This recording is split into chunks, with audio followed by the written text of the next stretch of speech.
am going to derive the relationship between the void ratio, water content, specific gravity and degree of saturation. So before starting this derivation, you should know what is water content W.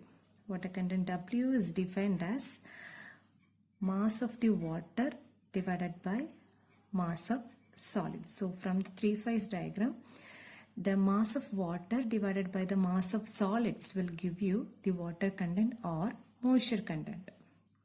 Okay, specific gravity can be defined as the mass density of solids divided by mass density of water.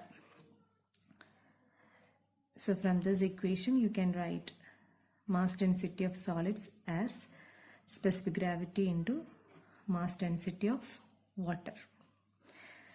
And the third general expression is degree of saturation. Yes, degree of saturation is defined as the volume of water divided by the volume of voids.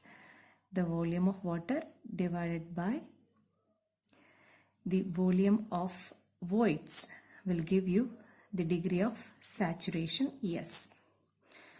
So when we look at the first equation, okay, this mass of the water can be expressed in terms of density, right? So the W can be written as equation 1. W can be written as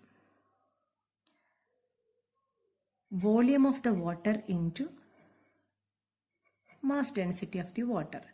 Similarly, mass of solids can be written as volume of solids into mass density of solids. Okay, so in this equation, this rho S by rho W is G, right? So we can write it as VW divided by Vs into G. Okay, and from this equation VW can be rewritten as S into VV. So VW can be written as S into VV. When we substitute this here, you will get S into VV divided by Vs into G. W becomes S into VV divided by Vs into G. As we all know, what is what is void ratio E? It is nothing but volume of voids divided by volume of solids.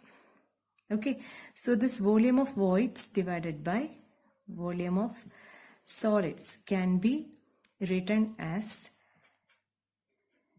E. Okay, so the relationship is W is equal to S into E divided by G. We can also write, or E can be expressed as Wg by S. So this is the relationship between void ratio, water content, specific gravity and degree of saturation.